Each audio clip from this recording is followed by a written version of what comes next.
Find your partner. Find your partner. Ayon sa ating servant leader at sa ating pagpalakpak, lahat tayo'y nagagalak. Sa Diyos tayo'y umasa at sumampalataya na lahat natin hihingin. Ngayon na ating tatanggapin. Find your partner ay sa ating servant leader sa ating pagpalakpak, lahat tayo'y nagagalak. Sa Diyos tayo'y umasa at sumampalataya na lahat natin hihingin. Ngayon na ating tatanggapin. Find your partner ay sa ating servant leader sa ating pagpalakpak, lahat tayo'y nagagalak. Sa Diyos tayo'y umasa at sumampalataya na lahat natin hihingin. Ngayon na ating tatanggapin. Find your partner ay sa ating servant leader sa ating pagpalakpak, lahat tayo'y nagagalak. Sa Diyos tayo'y umasa at sumampalataya na lahat natin hihingin.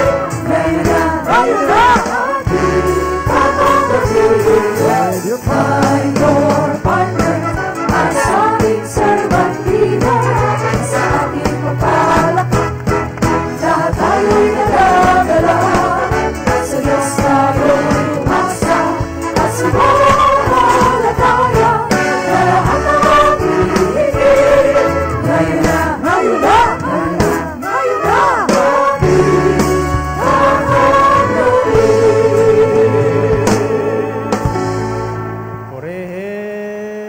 Purihin ang Panginoon. Okay. Back to your partner. Ito ang itatanong mong una sa partner mo. Gusto mong humaba ang buhay mo? 1 plus 1. Anong sasagot mo sa pangalawa? Gustong gusto ko. Sino gustong humaba ang buhay? Siyempre naman. 1 plus 1. 3 plus 3.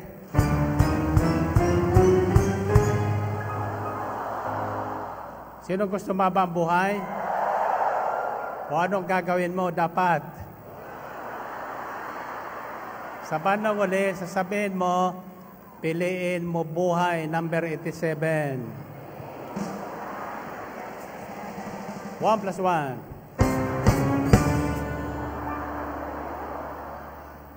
3 plus 3.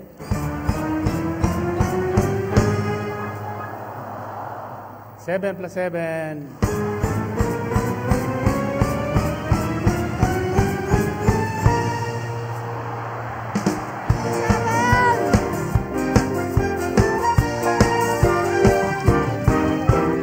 Buhay, hayaan yumabong buhay.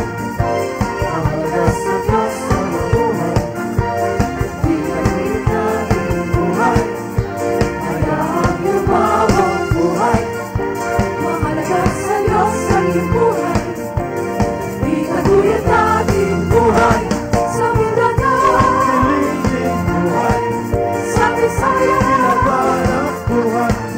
Sa Luzon, Isigaw, buhay! Ibuto natin, number 87, buhay! Amen! Lahat ng may buhay, ilabas ang mga panyo! Buhay! Ilabas ang lahat ng buhay!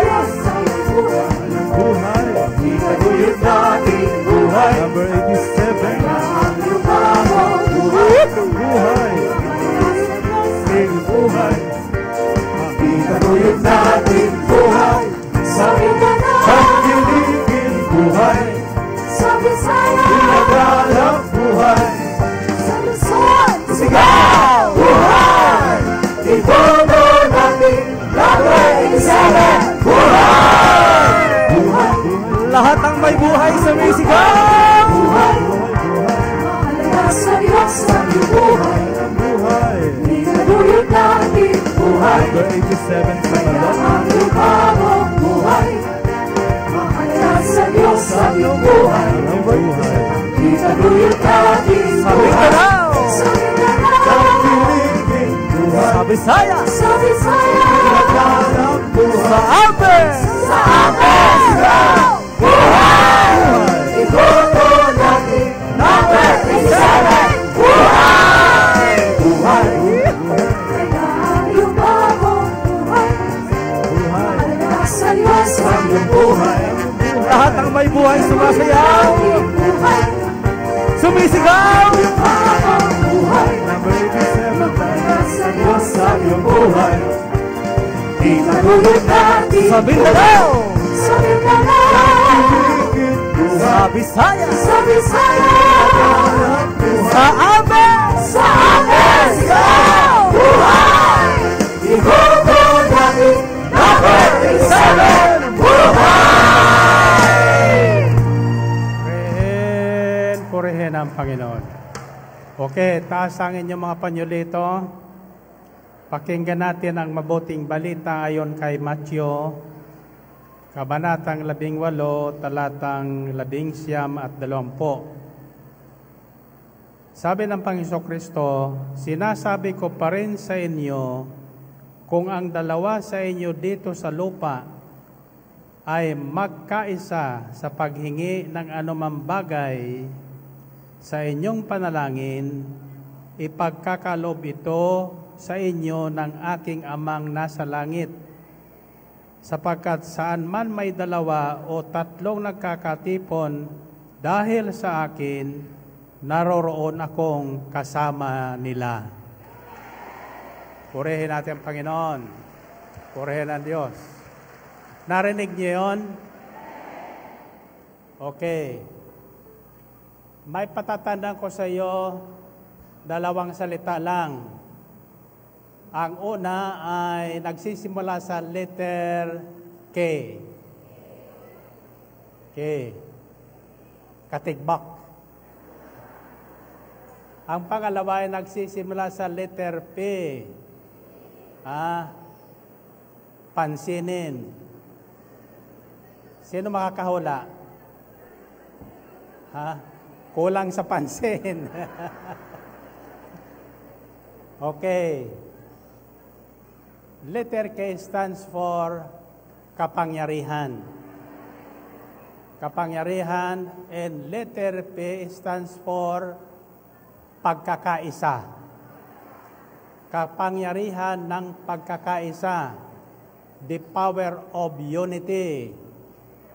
Jesus said, I tell you the truth, if two of you on earth agree, magkaisa, sa paghingi ng anumang bagay sa kanilang panalangin, ito'y ibibigay sa kanila ng aking amang nasa langit. Narinig na yon? Oh. Ang tanong ko sa inyo ay ganito, kaisa ko ba kayo? Sinong nakikipag-isa sa akin? Kaisa ba sa panalangin? Sa panalangin lang? Sa lahat ng bagay. Bakit wala kayong panyo? Ayan. Dalawa sila, nag-iisang panyo lang. In other words, ito ang tandaan nyo. Lagi kong sinasabi na wala akong kapangyarihan. Hindi ako ang nag-akay sa inyo at hindi ako ang nangungusap sa inyo. Inialay ko ang aking sarili sa Panginoon upang maging daluyan ng kanyang pagpapala sa lahat ng tao. Amen ba? Kaya yung lahat na nakikipag-isa sa akin, sa aking panalangin, tiyak yun, tatanggapin ang kanyang kahilingan. Amen ba? Now, naging patakaran sa gawain ito na ipinasusulat ko po ang mga prayer request. Ang sabi ng iba, bakit kailangan pa? Pwede ko naman isipin lang yun, pwede ko naman isipin, okay, hingin ko na lang yon. Bakit kailangan ko pang isulat? Natatandaan yung Ebanghelyo kanina? Nagsulat si Jesus sa pamagitan ng kanyang daliri sa lupa. Ang tanong kanina ay, ano kaya ang isinulat niya? Ha? Ano ang isinulat niya? Ha? Na hinango ng inilintulad ng ating kura paroko kanina doon sa isinulat ni Jeremias na ang sino mang nagkakasala ay may kaukulang parusa sa Diyos. So ang tanong ay ganito, ano ang isinulat ng Panginoon? Ha?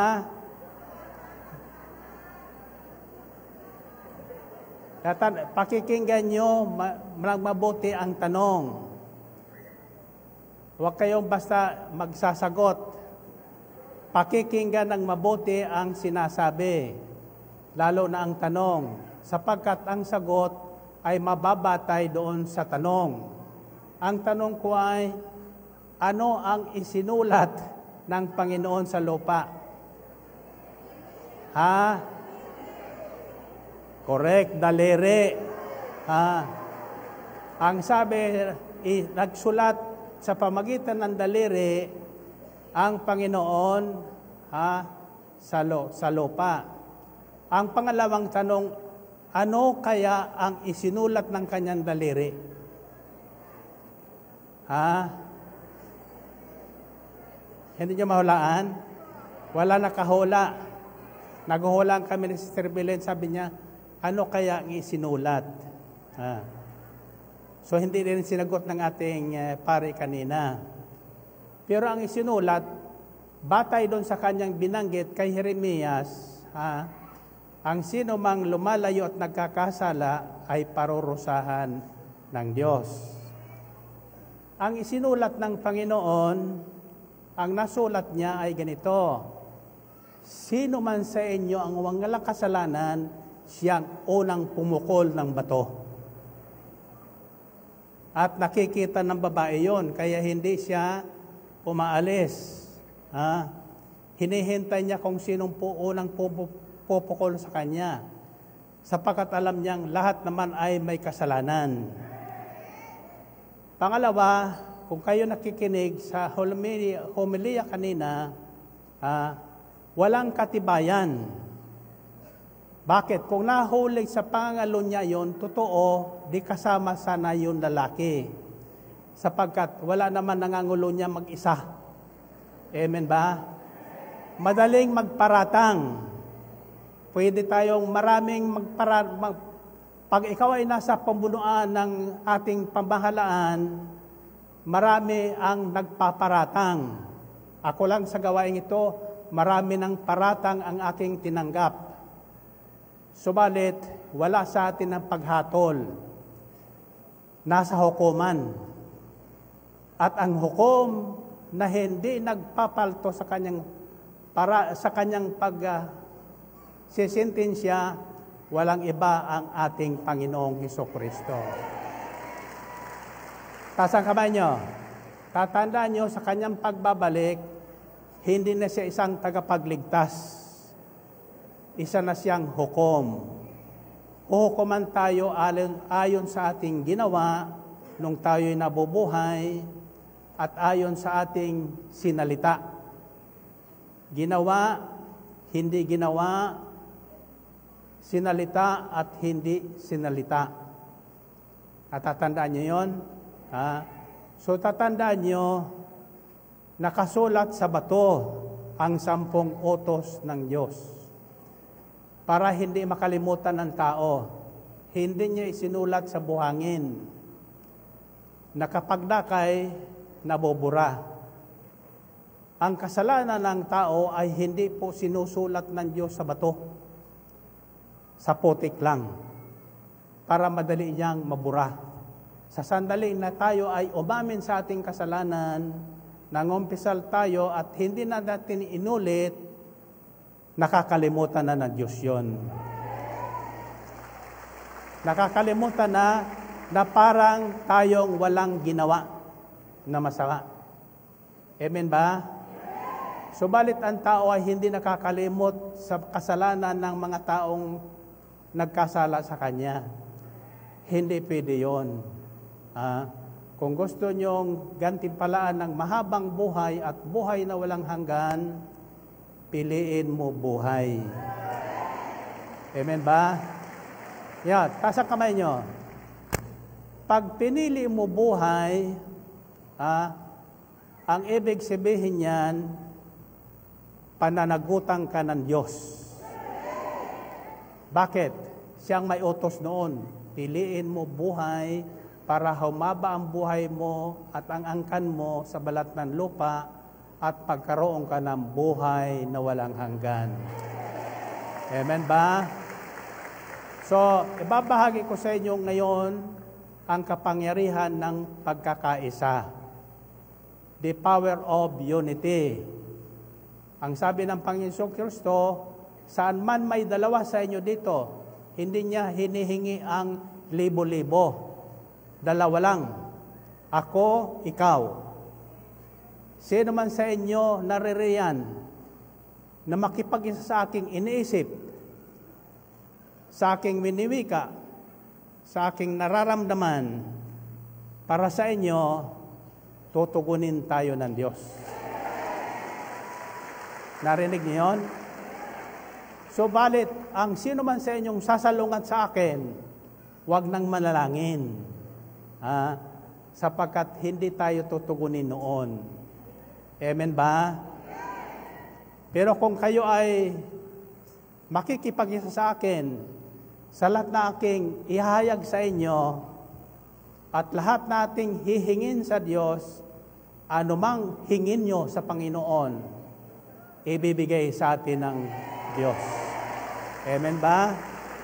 Okay. Taas ang kamay nyo. Taas ang inyong mga prayer request. Now, if you have not written your prayer request, start writing it back home. Sa bahay pa lang, isinusulat na ang mga kahilingan nyo. Tapos isisilid nyo yan, kung wala kayong envelope. Sa susunod, ipagbabawal ko na ang pamamahagi ng envelope. Kayo na mismo ang lalapit doon saan nalalagay ang envelope. Para kusan yung tinatanggap ang mensahe ng Panginoon sa gawain ito. Ibig sabihin, nagkakaisa tayo. Huwag niyong asahan ng iba na makapagliligtas sa inyo. Isa lang naman lamang ang makapagliligtas sa atin at pagbibigay sa atin natin kailangan ang salita ng Diyos. Amen ba? Sabihin niyo, Panginoon, una sa lahat, ako po'y humingi ng kapatawaran sa aking patuloy na pagsuway sa mga patakaran ng gawain mo sa El Shaddai. Hinihingi ko rin ng kapatawaran ang aking pagsuway sa mga salitang aking naririnig. Pahatid ninyo sa akin upang ako ay magkaroon ng buhay na ganap at kasiyasiya. Isang buhay na mahaba sa balat ng lupa at hahantong sa buhay na walang hanggan. Ngayon, ako po ay nakikipag-isa sa inyong lingkod sa bawat kanyang ihahayag na galing sa mabuting balita at ako'y naniniwalang lahat ng aking kahilingan at iisipin, ibibigay nyo sa akin sa pangalan ni Jesus. Amen? Amen. Okay. Baba ang hawak kamay. Sabi lang kung 3, Bahala kayo kung anong gagawin nyo, titingala, yuyuko, tatalon. At sasabihin nyo, pagkakaisa, pagkakaisa, pagkakaisa. Ulitin nyo nga.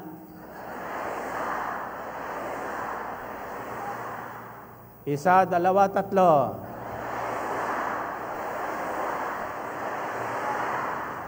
Purihin natin, Panginoon. Okay.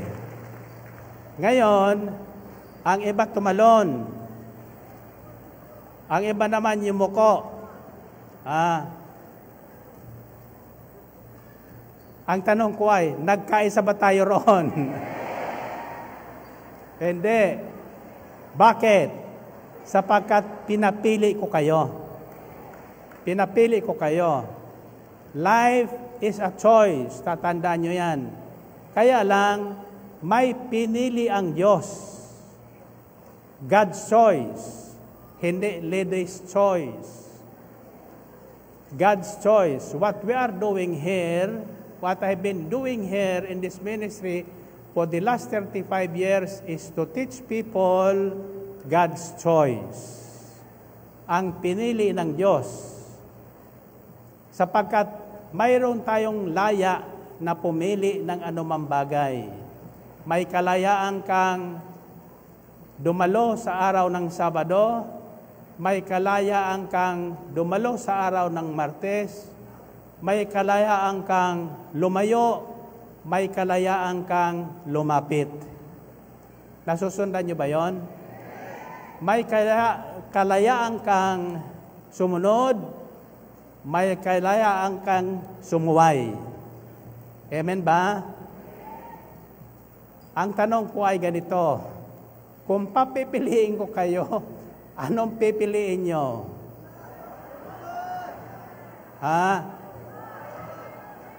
And wala ko sinasabi ko kung pipiliin. So, hantayin nyo yung sasabihin kong pipiliin nyo. Kaya, agad-agad, may isang disciple tayo dito na agad-agad, pag may sinabi ko, tumatakbo na siya. Nauna pa sa akin. Hindi ko pa tapos yung sinasabi ko. Mamaya babalik. Ano po yun, sir? Hallelujah. Sa eagerness niya makasunod, sumusunod na agad. Now, kung papipiliin ko kayo, anong pipiliin nyo?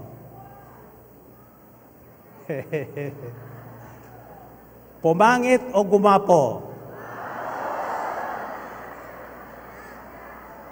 Tumanda o maging bata? Sino ang ibig maging bata? Very good. Tatandaan nyo, ang sabi ng Panginoon Kristo sa isang bahagi ng kasulatan, maliban na kayo ay tumulad sa isang bata, hindi kayo makapapasok sa paghahari ng Diyos. Amen ba? Hindi natin pag-aaralan kung anong ibig sabihin ng bata. Yung bata kasi, madaling turuan, madaling magbago ayon sa kanyang naririnig.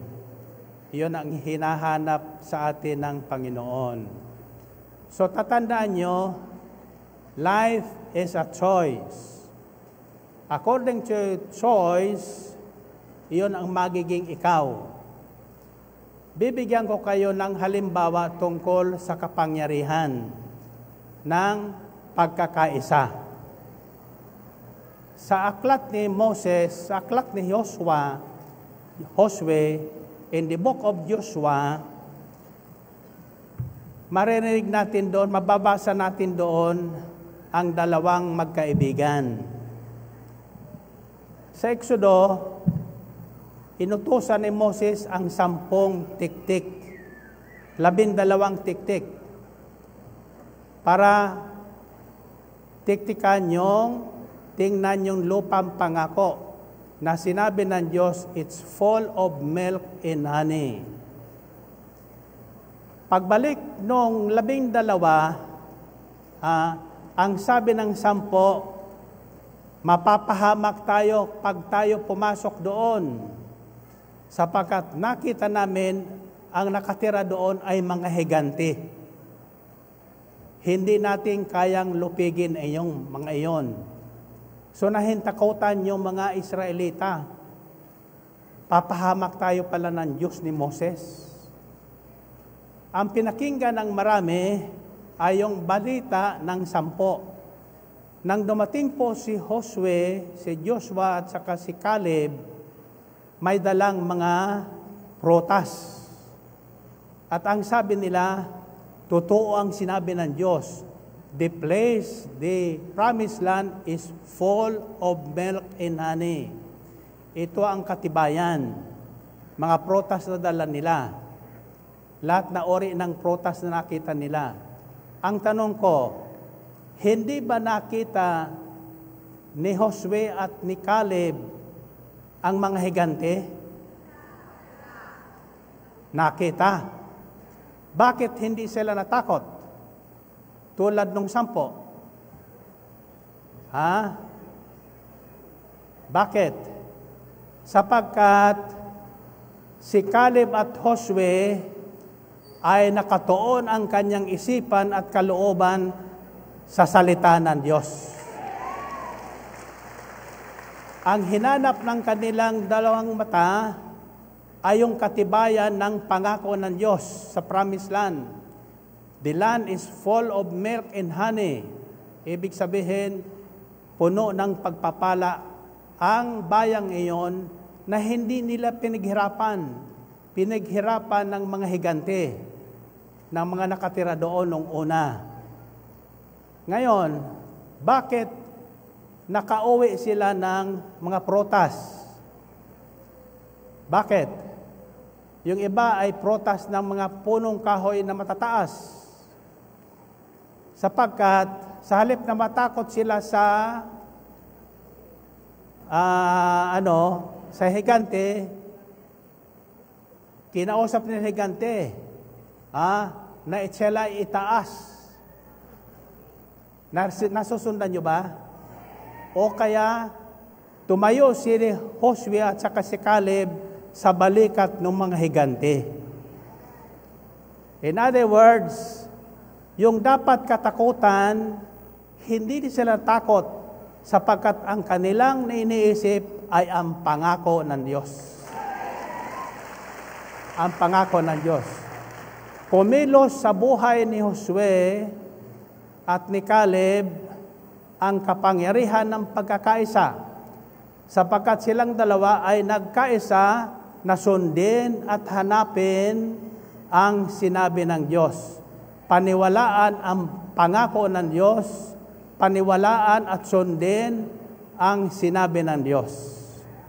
Nasusundan niyo ba yon? Now, okay, itaas yung mga prayer request kung di pa nadadaanan yan. May kukulikta dyan. I'd like to share with you the life of Joshua and Caleb. It's found in Joshua chapter 14 verses 10 to 15. Ito po ang sinabi ni Caleb. Now then, just as the Lord promised, He has kept me alive for 45 years since the time He said this to Moses. While Israel moved about in the wilderness, so here I am today, 85 years old.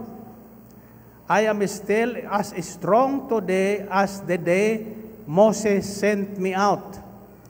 I'm just as vigorous to go out to battle now as I was then. Now give me this hill country that the Lord promised me that day. You yourself heard then that the Anakites were there and their cities were large and fortified. But the Lord helping me, I will drive them out, just as He had said. Then Joshua blessed Caleb, son of Jephunneh, and gave him Hebron as His inheritance. Now, ito po yon. So, tinawag ng Diyos sa pamagitan ni Moses, si Joshua at Caleb 45 years ago. At ang sabi sa kanila, lahat na bundok na malakaran nyo, iyon ang mana nyo. May pangakong mana ang Panginoon sa lahat na makiniwala sa Kanyang sinasabi, sa lahat na magtitiwala sa Kanyang pangako.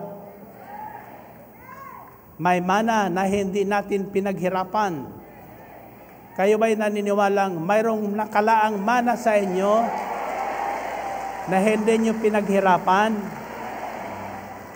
Yan ang ating Diyos. Laging may nakalaan na mana sa mga taong mananalig at magtitiwala sa Kanya. So after 45 years, Caleb was already 85. Ang sabi niya kay Josue na siyang namumuno, ang sabi niya, ibigay mo na sa akin ang bundok na mana ko. Ang sabi ni Josue, kaya mo pa ba? 85 ka na. Sabi niya ni Caleb, 85 na ko. Pero ang lakas ko at ang tibay ng loob ko, ganun pa rin when I was 40 years old nang ako'y tawagin. Ano ang takapangyarihan at lakas na taglay ni Caleb? Sapagkat ang sabi ng Diyos kay Joshua na narinig ni Caleb, as I was with Moses, I will be with you. Kung paanong sinamahan ko si Moses, sasamahan din kita. Huwag kang matatakot, huwag kang mangangamba, huwag kang panghihinaan ng loob, sapagkat kasama mo ako. Amen ba? So, dala-dalawa. Tatandaan nyo, dala-dalawa. Pag nagsugo ang Panginoon. Si Moses, nang tawagin ng Panginoon, ayaw pong sumunod. Humingi siya ng kasama. Sino ang ibinigay sa niyang kasama? Yung kapatid niyang si Aaron. Ang sabi ng Panginoon, okay, ibibigay ko si Aaron. Siya magsasalita sapagkat sabi ni Moses, uutal-utal ang aking dila. Subalit, sabi ng Panginoon, sino ba ang may likha ng dila mo? Ang sabi ni Moses, kayo po. O di itutuwid ko ang dila mo. Tinuwid, nakapagsalita na si Moses. Pero hindi pa rin siya sumunod. Kailangan niya ng kasama. Kaya, mulang Henesis, sinabi niya Diyos, hindi mainam mag-isa ang tao. Bibigyan ko siya ng makakasama at makakatulong. There is power in unity when 2 people or 3 people agree on anything. Nagkaisa ng isipan, nagkaisa ng kalooban, nagkaisa ng layunin or purpose na masunod ang kalooban ng Diyos, may kapangyarihan ang dalawang taong ito. Kapangyarihan na hindi sila may taglay noon. Ang kapangyarihan nito ay kasama nila ang Diyos. Kasama nila ang Diyos.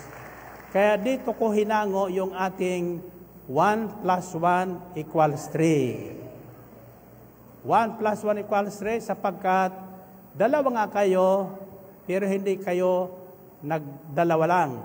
Kasama nyo ang Diyos. Kasama natin ang Diyos. Kapag ang ating layunin ay masunod ang kalooban ng Diyos. Hindi yung layunin na masunod ang layaw natin, kundi masunod ang kalooban ng Diyos. hindi ang kalooban natin, kundi layunin natin masunod ang kalooban ng Diyos. Alam ng Diyos kung ano ang kalooban natin. Alam ng Diyos kung anong layunin natin ng pagparito. Kung ang layunin niyo ng pagparito ay pintasan lang si Brother Mike, wala kayong pagpapalang tatanggapin ngayon. Pero kung kayo ang layunin ninyo ay masunod ang kalooban ng Diyos, ang salita ng Diyos, sa haba ng aking sinasabi, may isang salitang tatama sa inyo. Amen?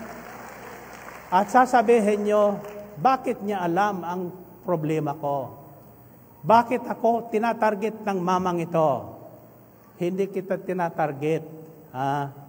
Kaya lang, kasama ko ang Diyos. Kasama ko ang Diyos. Bakit? Hindi lang tayo dalawa. Hindi tayo tatlo. Milyon-milyong tayong tinawag ng Diyos. Amen ba? Sa ngayon, maaring 100,000 lang tayo dito sa Ambel Business Park. Subalit, ang mensaheng ito ay naririnig sa buong sanlibutan.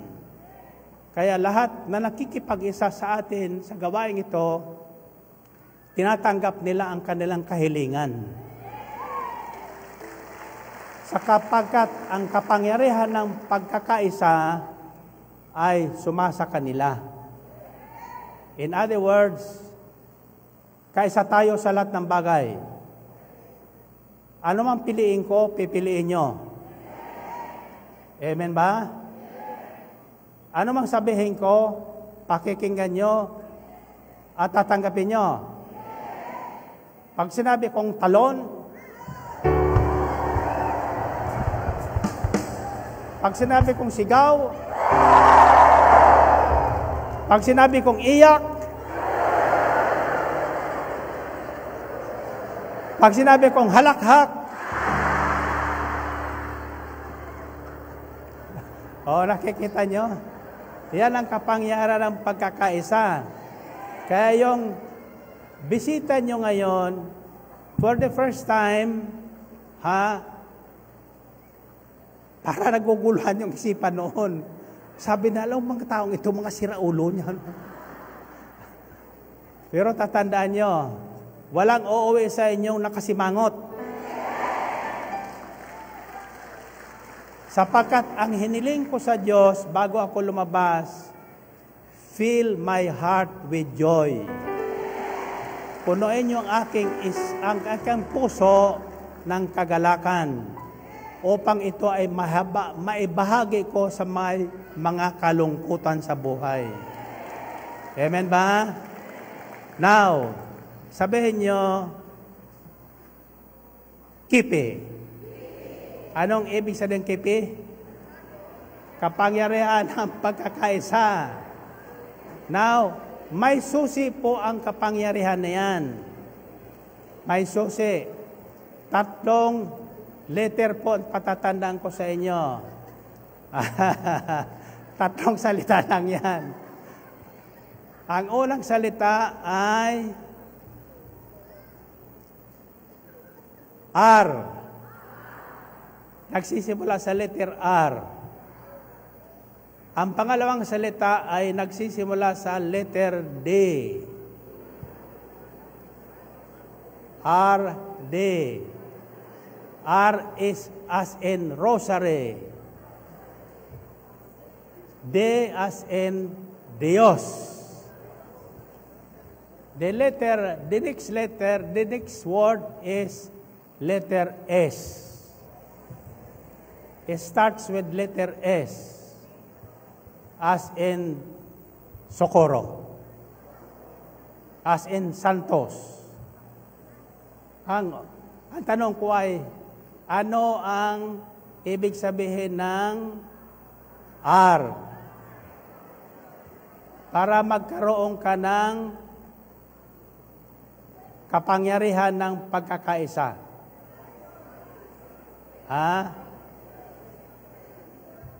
At tatandaan nyo, nasa loob tayo ng Semana Santa.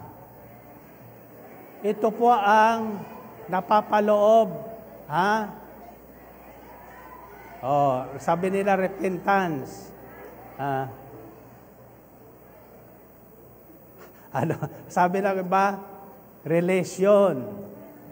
Okay. Repentance and relation is found in one word. R. Ano yun? R. Nakikinig ba kayo? Reconciliation. Reconciliation. Tatandaan natin, ang pinag-uusapan natin, pinagnilalayan ang kapangyarihan ng pagkakaisa. Reconciliation with God and with our fellow man. Nagpasimula yan sa pagsisisi, repentance, then establishing your relationship with God and with man is summarized in the word reconciliation. Nasusundan niyo ba yon? Iyan ang purpose ng Semana Santa. Kaya yung ating mga reading, Ebanghelyo, kasama doon yung alibugang anak. Nagsisi at muling nagkapagkasundo sa kanyang tatay, kanyang kapatid, at sa kanyang makatulong sa sambahayan niya. At sa Diyos. Kaya nang sabihin niya, nagkasala po ako sa iyo at sa Diyos. Pag tayo ay nagkasala sa ating kapwa, kasama diyan ang pagkakasala natin sa Diyos. Sapagkat ang bawat isa sa atin ay nilalarawan ang Diyos natin. Nilikha tayong kawangis at kalarawan ng Diyos. Amen ba? So, sabi sa kasulatan, Hebrews 12:14, make extra effort to live at peace with all men and to be holy. Without holiness, no one will see the Lord. At sa Matthew 18, nagsimula po ang reading natin, if your brother has sinned against you, go to him and talk it over. Kausapin mo siya, magkasundo kayo. Be reconciled to your brother.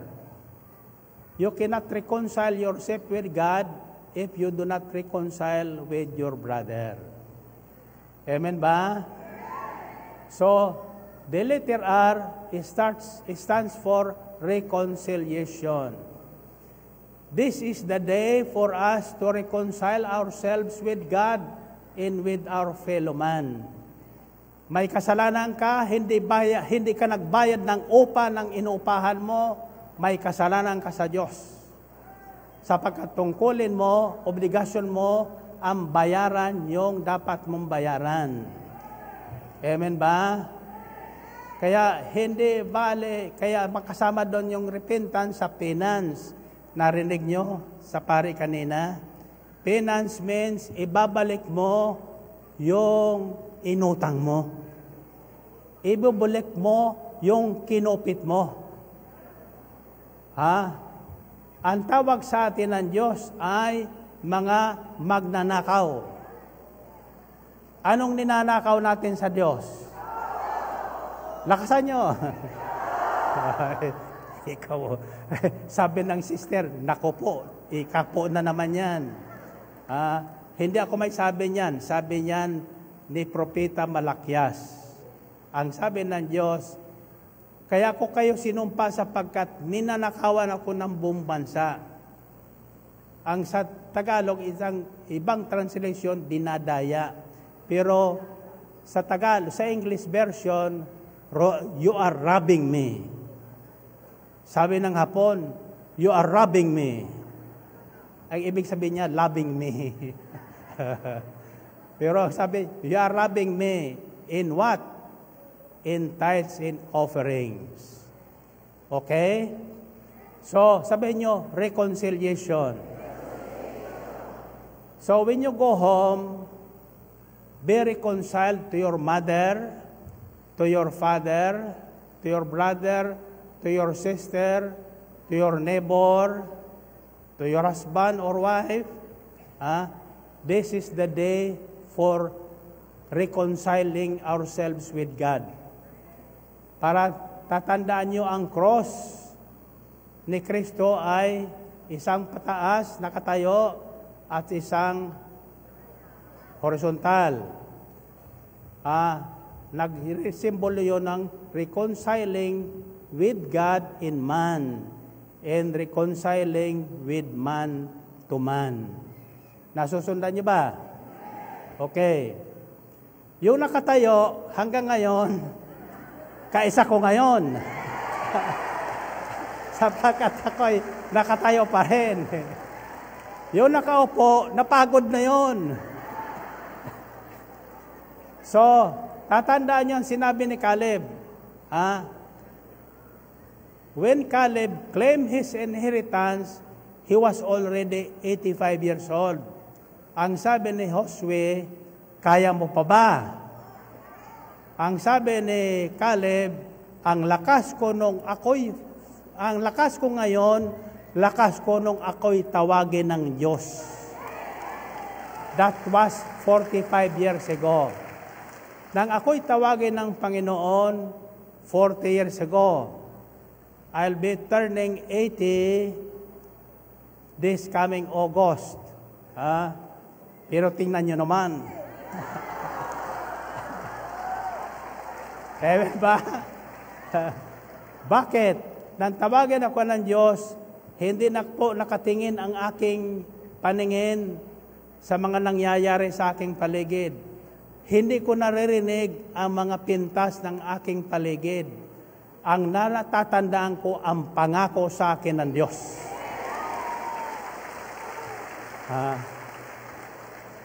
Ang sabi niya sa akin, I am faithful. God is faithful. Matapat ang ating Diyos. Pag sinabi niya, kanyang gagawin. Pag ipinangako niya, kanyang tutuparin. Amen ba? Okay. What I'm sharing with you now is the steps to possessing the power of unity. Ang kapangyarihan ng pagkakaisa. Hindi tayo bareng magkaisa kung hindi tayo mag-reconcile sa isa't isa. Amen ba? Totoo yon. Hindi tayo magkakasundo-sundo sa maraming bagay. Pero ang instruction ng Panginoon, huwag pananatilihin sa inyong loob ang mga bagay na nagpapahiwalay sa inyo, sa Diyos at sa inyong kapwa. Bago lumubog ang araw, lahat ng masama ay isulat sa umaga sa buhangin.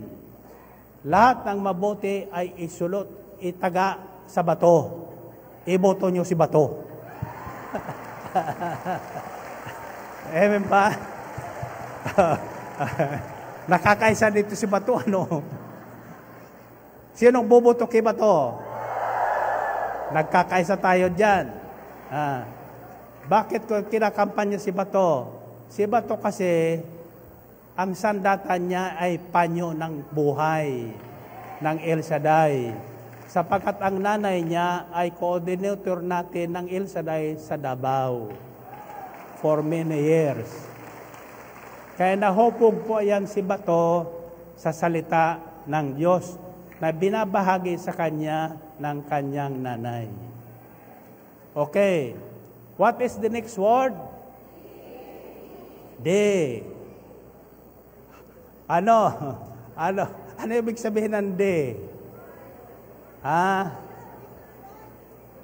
Di kita kilala. Day stands for devotion or dedication. Devotion. Sabihin nyo, devotion. That is found in Acts chapter 2, verses 42 to 47. The early believers of the way, nabahag ko sa inyo, hindi Kristiyano ang tawag sa unang mananampalatay kay Kristo. kundi the people of the way. Sapagkat sinabi ni Jesus, I am the way. Kaya tinawag silang people of the way. Now, the people of the way at that time devoted themselves, one, to the Word of God, na pinapangaral ng mga alagad. Second, they devoted themselves to praying together. Third, they devoted themselves to the fellowship. Nagkaroon ng fellowship ang mga believers. Tulad ng ating El Shaddai Fellowship ngayon. In other words, hindi sila nagpalipat-lipat ng fellowship. They devoted themselves to the fellowship kung saan sila tinawag ng Panginoon. Kung saan sila tinulungan ng Panginoon sa panahon ng kanilang kagipitan. Kung saan sila pinagaling ng Panginoon nang sila'y may karamdaman. Kung saan sila binahaginan ng manang hindi nila pinaghirapan. Amen ba? So, devotion, sabi nyo. Ang Pilipino, mahilig sa devotion. Diba?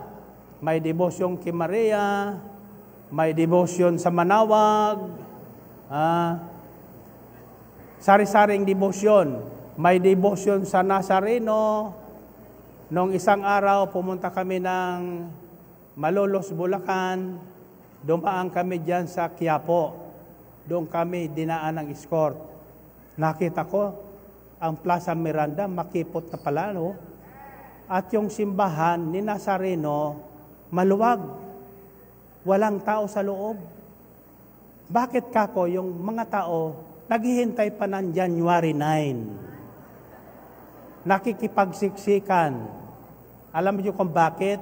Kasi covered ng television. Ibig silang makita, makilala. Ang sinasabi ng Diyos, ang hinahanap ko ay yung tayong dalawa lang. Amen. Huwag mong ihayag ang ginagawa ng kaliwang kanan mo, huwag ipapahayag ng kanan. Amen ba? Kaya dito, ang nagagawang mabuti dito ng Diyos ay hindi po sinusundan ng telebisyon. Hindi hinahayag sa radyo. Hindi sinasabing, ako ang gumawa ng batas na ito. Amen ba? Tungkulin mo ang gumawa ng batas. Gawin mo ang nararapat. Hindi mo na dapat gamitin sa kampanya ang nagawa mo. Amen ba? Purihin natin, Panginoon. Purihin ng Diyos. Wala akong pinatutungkulan doon, ha? Ibig ko lang ihayag ang katotohanan. May panahon ang lahat ng bagay. Bakit nyo pipiliin pa yung hantayin nyo, yung makipagsiksikan, masasaktan kayo? Ako nung nag-aaral, ang unang dinadaanan ko, Quiapo, si Nazareno. Kaya nung noon, pagkatapos ko ng Quiapo, dadaan ako sa Santa Cruz, dalawang simbahan yan, sa Quiapo. Pagkatapos ko ng Santa Cruz, bago ko pumasok sa school, sa Fiate, dadaan ako ng Clover Theater. Total, may panahon pa naman, ang pinanonood ko yun, Ricard Jowett, at saka si Elizabeth Ramsey. Kaya ngayon, yung aking tuhod, aking pantalon, makapal na sa kasusulsi. Sa kaluluhod ko sa Quiapo, kaluluhod ko sa Santa Cruz, at dadalawa lang ang pantalon ko noon. So, polo sulsi. Ang nakita ko ngayon sa mga pantalon, pinupunit yung tuhod. Di ba? Sa halip na sulsihin, ano man nakita ko, punit yung tuhod. Bakit ganoon? Ano? Iba na talaga ang takbo ng panahon ngayon eh. Ako naman, pag babae na kapantalon, At punit ang tuhod, sinisilip ko. Hallelujah. Pero hanggang tuhod na lang yung imagisyon ko, hindi na umaakyat. Narinig niyo ba yun? Okay. Devotion. Now, I'm sharing with you the power of unity. Ang kapangyarihan ng pagkakaisa. Ang sinabi ng Panginoon, saan man dito sa lupa, dalawang tao ang magkaisa. Nagkaisa ng isipan, nagkaisa ng pananampalataya, nagkaisa ng damdamin, nagkaisa ng layunin. Anumang hingin nyo sa Diyos, pag ang layunin nyo ay masunod ang kalooban ng Diyos, ibibigay sa atin ng Diyos. Amen ba? Kayo ba'y nakikinig? May natututuhan ba kayo? Dapat naman, maawa kayo sa akin. Anyway, anong next word? S. Sino makakahuli ng S? Letter S. Sa banal na mesa, may liturgical part ang mesa. Bahagi ng Santa Misa. Ano yon? Pag-aalay. Ano sa English ang pag-aalay?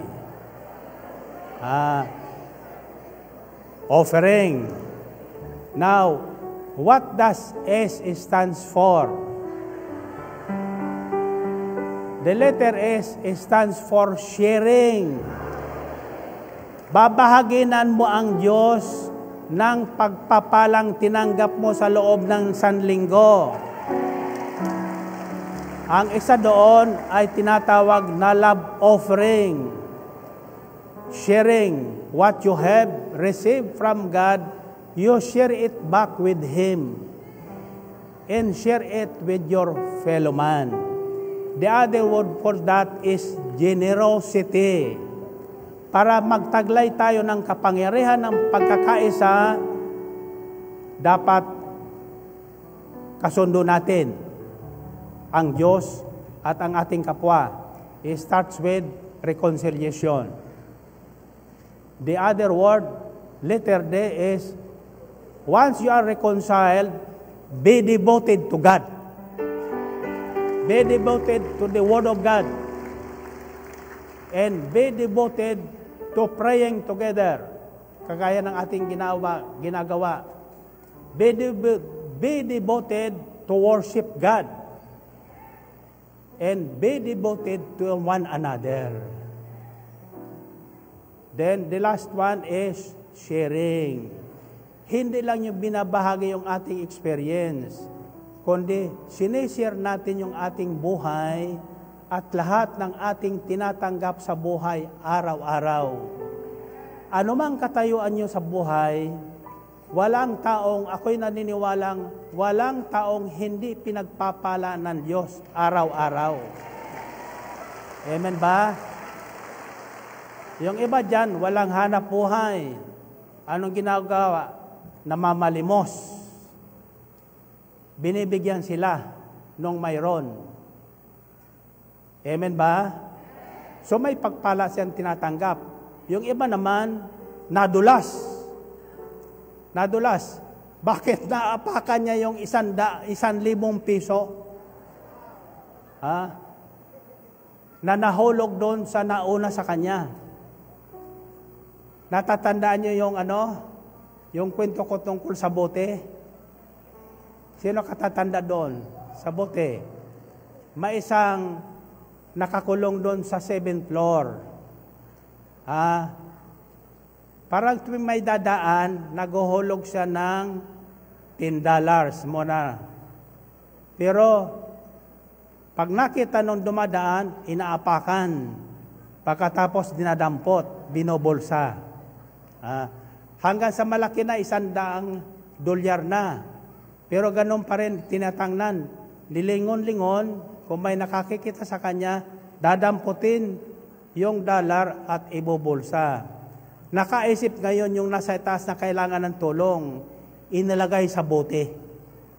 Yung dollar niya, $1 lang nilagay sa bote. At tinarget niya yung ulo ng dadaan, hinulugan ng bote. So, anong ginawa nung tinamaan sa ulo? Napatingala. Iyan ang tao. Hindi titingala sa Diyos kung hindi sa tamaan ng bote sa kanyang ulo. Ang boteng sinisimbolo ay ang iba't ibang uri ng dagok sa buhay. Bakit mo pahihintayin yon? Bago pumatak ang ulan ng pagpapala, tumingala ka na sa Diyos. Tumingala ka sa Kanya. Asahan mong yung hindi maibibigay ng tao, maibibigay sa iyo ng Diyos. So, alam nyo na ngayon, paano magtaglay ng kapangyarihan ng pagkakaisa? Ang tanong ko ngayon, paano na ngayon pakikiluso natin ang kapangyarihan yan? Paano? Gusto nyo malaman? Sa Sabado daw sabi nila.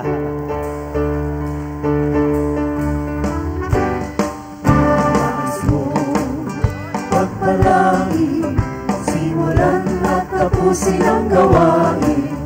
May mahalaga pang sasabihin ang punong likod natin. Sa mga aral niyang siya'y iginhawa ang ating buhay at mabuti ang tunay. Umuwi tayong sabay-sabay. Kaya't halina, sama-sama, kayang siya'y nagsumamba. At ito'y ating papangako, babalik tayo, Limates at Sabado. Nais mo magpalain, simulan at tapusin ang gawain.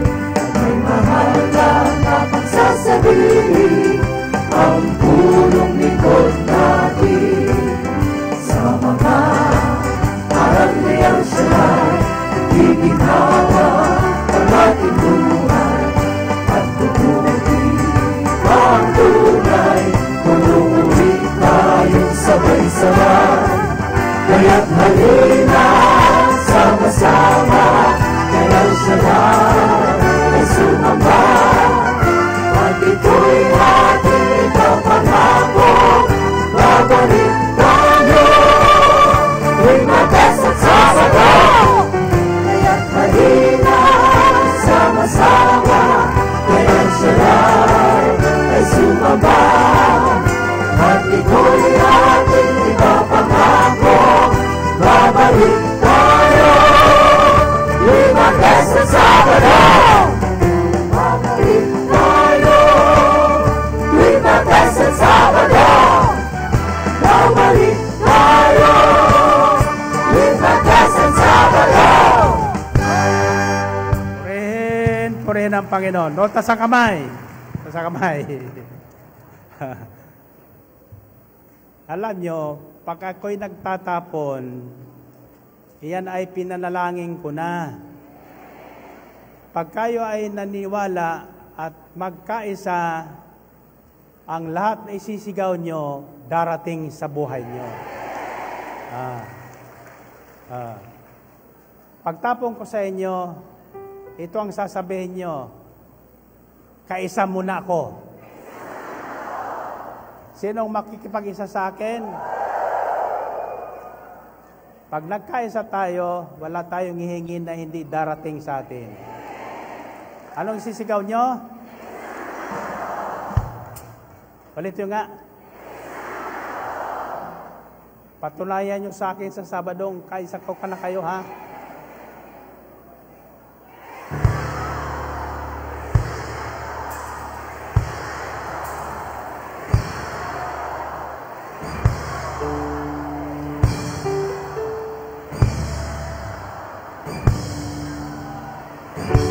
God bless you.